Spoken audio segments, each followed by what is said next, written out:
목회자들을 대상으로 어떤 설문조사를 설문조사를 보니까 설교 중에 정치와 같은 어떤 사회적인 이슈에 대해서 설교를 하느냐라는 질문에 30% 되는 비율이 그런 얘기를 매주 한다고 그렇게 답했고, 20%가 전혀 하지 않는다라고 답했고, 한 10% 정도는 아주 가끔씩 한다라고 답했습니다. 또 자신의 교회에 정치적인 갈등이 성도들 간에 있느냐라는 질문에는 53% 교회 갈등이, 성도들 간에 그런 정치적인 갈등이 있는 것 같다라고 답했고, 47%가 비교적 없다라고 답했습니다. 저는 우리 대학로교회가 정치적으로 갈등하지 않는, 정치적인 그런 성향은 다 있겠지만 그래도 정치적으로 갈등하지 않는 그런 교회가 되었으면 좋겠습니다. 그래서 저도 최대한 정치 얘기를 안 하는 편입니다. 그래도 저의 정치 신념은 사람보다 정책을 더 보자는 그런 주의이기 때문에 저는 제 정치 성향이 뚜렷하게 있습니다. 그 정치 성향으로 1번, 2번, 4번 그 정책을 지지하기도 하고 또 지지하지 않기도 합니다.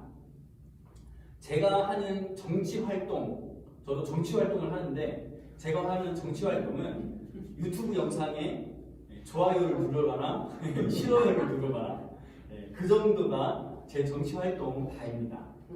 댓글도 안 달고 제 SNS나 어떤 단톡방에도 정치 관련 영상이나 글을 올리지 않습니다. 저도 단톡방이 여러 개 있는데 어디는 이쪽 성향, 또 어디는 저쪽 성향의 영상이나 글들이 올라오는 그런 단톡방들이 몇 개 있습니다. 그런 영상이나 글들이 올라오면 저는 그게 정책에 대한 어떤 해명이나 정책에 대한 설명 같은 게 올라오면 그것을 잠깐이라도 보는데, 그런 영상은 거의 없습니다. 제목부터 윤석열 올 것이 왔다, 이재명 큰 거 터졌다, 그런 식의 제목입니다. 대상만 달랐지 내용도 비슷합니다. 그래서 그런 영상이나 글이 올라오면 그걸 그냥 바로 지우거나 아니면 그 단톡방이 저에게 별로 그렇게 필요가 없으면 그 단톡방을 그냥 나와 버리기도 합니다. 올리는 사람들은 하나같이 나라를 생각해서 올린다고 그렇게 말을 하지만 올린 사람, 제가 볼 때는 올린 사람 이미지만 좀 깎이는 것 같습니다. 그래서 저는 우리 성도님들께 우선 부탁의 말씀을 드립니다. 여러분이 있는 단톡방에 그런 영상이나 글들을 올리는 것을 자제하시기를 부탁드립니다.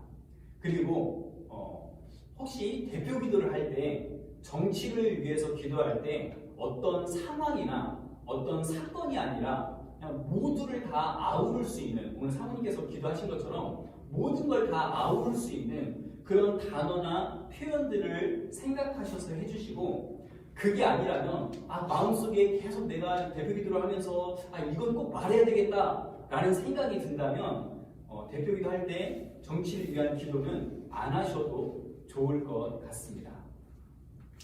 이렇게까지 정치에 대해서 말하는 제가 정치에 대해서 조심스러워하고 말을 최대한 안 하려고 하고 하는 그런 제가 오늘은 정치에 대한 이야기를 잠깐 해보려고 하는데, 그 전에 먼저 교회 얘기부터 한번 해보겠습니다.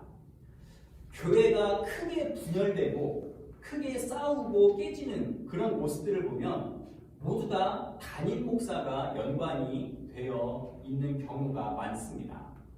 그럴 때 다윗이 하나님께서 세우신 사울 왕을 해치지 않은 것처럼 무슨 일이 있어도 목사 편에 서는 것이 맞을까요? 아니면 아무리 목사라도 맞서는 게 맞을까요?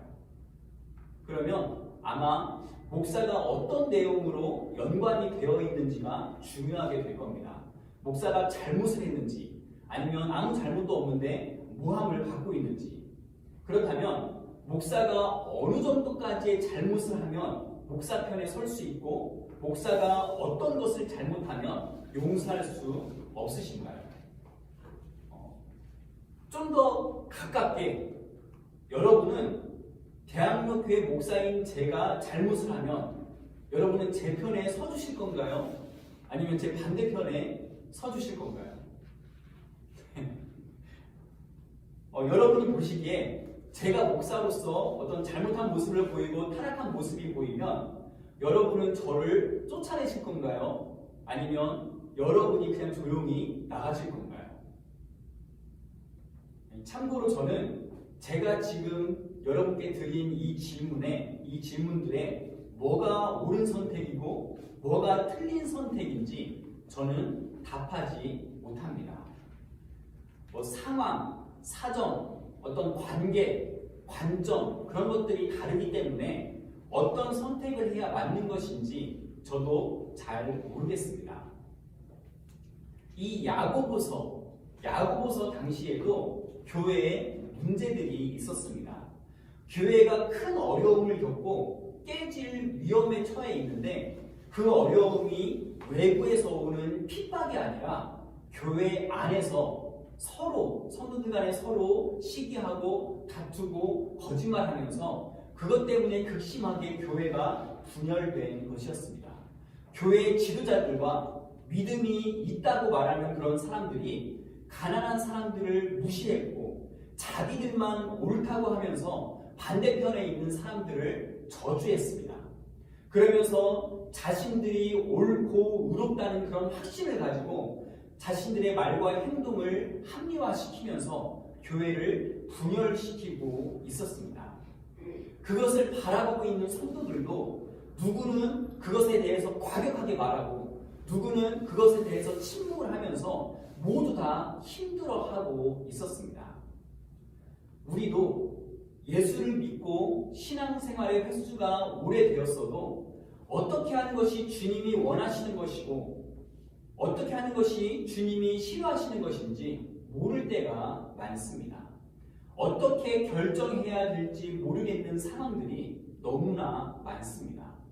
그래서 그런 문제들을 놓고 사람들이 야고보 사도에게 물었습니다. 도대체 어느 쪽을 선택해야 하는 것이 지혜로운 것입니까? 무엇을 선택하는 것이 하나님의 뜻입니까?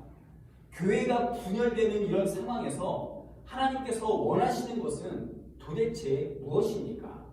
저 지도자들을 쫓아내야 되는 겁니까? 아니면 그냥 조용히 내가 나가야 되는 겁니까? 그렇게 묻는 교회에게 야고보 사도는 이것이 정답이다, 이렇게 해라 라고 말하기보다 오히려 방향을 제시하고 있습니다. 차라리 그게 맞든 틀리든 그냥 답이 뭐다 라고 말해주면 그게 확실하고 더 속 시원하고 좋을 텐데 방향을 제시해주는 것은 너무나 애매하고 답답합니다. 하지만 아무리 봐도 그게 정답인 것 같습니다. 답을 이거다 라고 정해주는 게 아니라 방향을 제시해주는 것이 맞는 것 같습니다.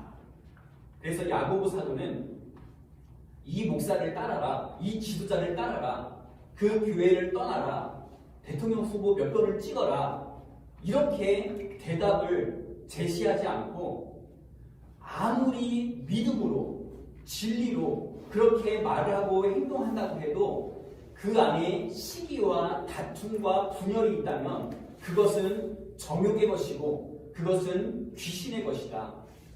위로부터 오는 지혜, 하나님께서 주시는 지혜는 성결하고 화평하고 관용하고 양순하며 긍휼과 선한 열매가 가득하고 편견과 거짓이 없는 것이다 라고 말을 하고 있습니다.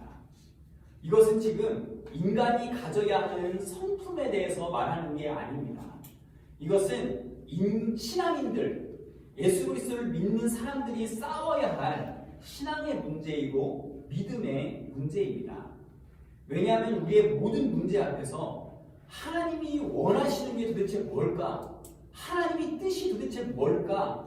이런 고민과 이런 갈등이 없이는 위로부터 오는 지혜의 모습들이 나오지 않기 때문입니다. 우리가 신앙인으로서 정말 믿음으로 살기 원한다면 우리는 끊임없이 물어야 합니다. 하나님의 뜻이 뭘까? 하나님이 뭘 기뻐하실까? 하나님이 어떻게 인도하실까? 그런데 우리는 그 고민 앞에서 너무나 빨리 답을 찾으려고 하고 또 답을 안다고 말합니다.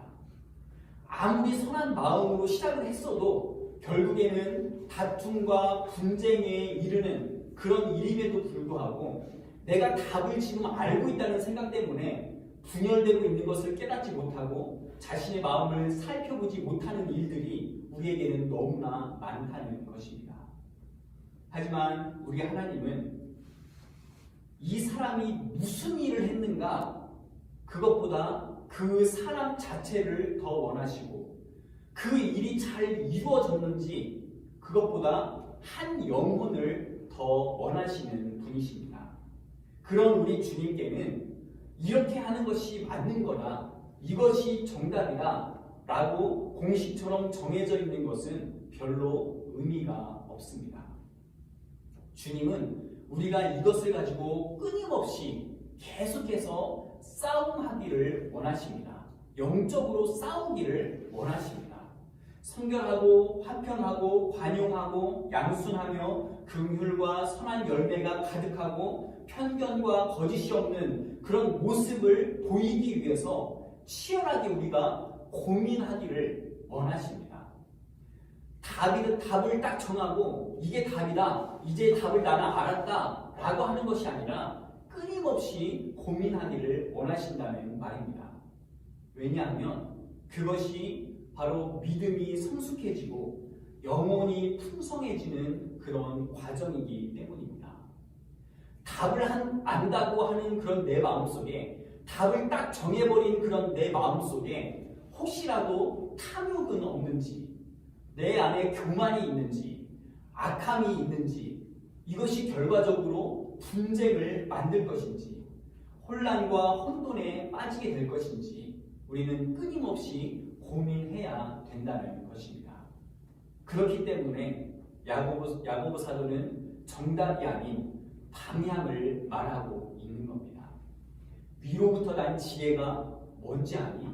하나님으로부터 받은 그 지혜가 뭔지 아니? 성결하고 화평하고 관용하고 양순하며 긍휼과 선한 열매가 가득하고 편견과 거짓이 없는 거다. 시기와 다툼과 혼란과 악한 것들이 있다면 그것은 땅에 있는 것이고 그것은 귀신의 것이다. 그러니까 화평하는 그런 모습을 보일 수 있도록 끊임없이 고민하고 끊임없이 기도해라. 이 말씀을 지금 하시는 것입니다.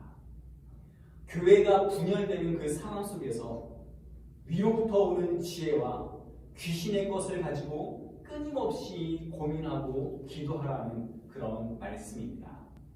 그런데 우리는 내가 진리라고 생각하면 무슨 짓을 해서라도 그것을 이루는 것이 하나님의 뜻이라고 생각합니다.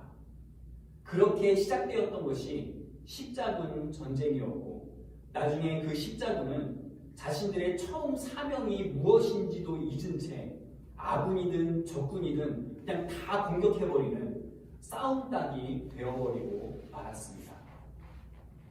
무엇이 주님의 영광을 위한 것이고 무엇이 덕을 세우는 것인지 무엇이 분열을 일으키지 않고 화평하게 하는 것인지 치열하게 고민해야 합니다. 그것이 개인의 영적 성장은 물론이고 건강한 공동체에 이르고 건강한 대한민국을 이루는 길입니다.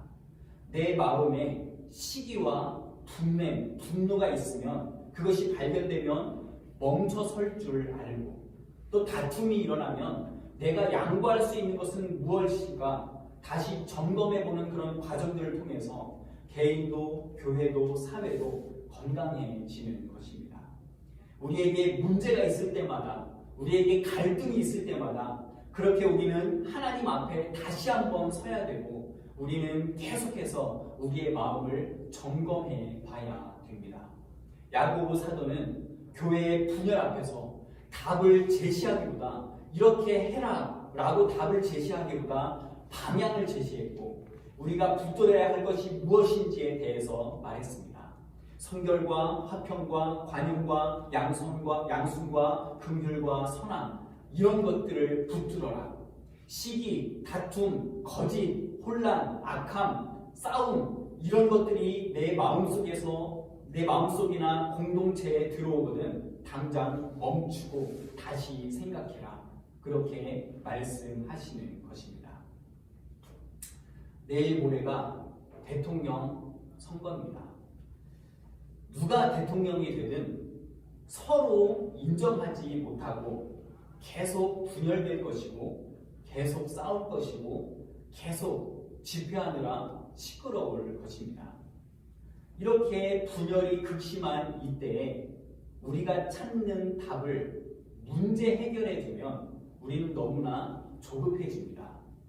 문제를 빨리 하려고 하는 그것에 답을 두면 왜 이렇게 그 문제들이 풀리지 않는지 이해가 가지 않고 그것을 풀기 위해서 물불을 안 가리게 됩니다. 그러나 그 속에서 그리스도인은 이게 하나님의 뜻이다, 이게 정답이다 라고 할 것이 아니라 지속적으로 나 자신의 마음을 살펴보아야 합니다. 나 또한 분열을 부추기고 있는 것은 아닌지, 저주하고 있는 건 아닌지, 너무 과격한 말과 행동은 아닌지, 편협하지는 않는지, 탐심은 없는지, 다툼은 없는지 끊임없이 나 자신에게 물어봐야 합니다. 우리의 목표를 문제 해결하는 것에 두지 않고 하나님을 경험하는 것, 하나님과 동행하는 것에 우리가 목표를 두면 그 다음에는 조금 더 여유가 생깁니다.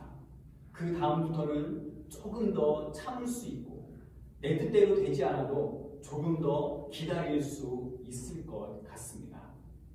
내란 세력으로 정권이 넘어가도 종북 세력으로 정권이 넘어가도 그것이 내가 원하는 대로 되지 않아도 내가 하나님을 경험하고 하나님과 동행하는 것 그것 때문에 내가 한 번 더 무릎 꿇을 수 있고 한 번 더 하나님을 신뢰할 수 있습니다. 그리고 하나님의 일하심을 그 안에서 보게 될 것입니다. 이런 갈등 속에서의 선택뿐 아니라 그리스도인으로 우리는 살면서 우리에게는 많은 유혹과 많은 시험들이 있습니다.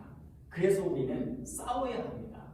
내 자신과 싸워야 하고 유혹과 싸워야 합니다. 이게 욕심이었구나.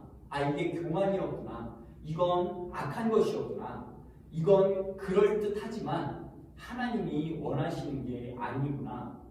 그 마음을 살펴서 하나님 앞에서 치열하게 갈등하고 하나님과 동행하고 하나님과 함께 기뻐하면서 살고 싶은 것 이것이 우리 마음의 소원이 되어야 합니다. 말씀을 마치겠습니다. 위로부터 난 지혜는 성결하고 화평하고 관용하고 양순하며 긍휼과 선함이 있고 편견과 거짓이 없는 그 모습을 통해서 화평하게 되는 것입니다. 그것이 하나님께서 주시는 지혜입니다. 우리가 이것에 관심을 두는 것은 이것이 바로 하나님과 동행하는 그런 길이기 때문입니다. 대선 결과로 자만하거나 낙심하지 마시기 바랍니다. 오히려 하나님 앞에 부르짖으면서 하나님이 원하시는 것이 무엇일까 깊이 생각하면서 나 자신의 마음을 다시 한번 살펴보시기 바랍니다. 그것이 똑같이 욕하고 똑같이 집회하고 똑같이 영상이나 글을 올리는 것보다 더 우리에게 필요한 그런 그리스도인의 모습입니다. 이것이 나를 살리고 교회를 살리고 나라를 살리는 그런 한국 교회의 모습이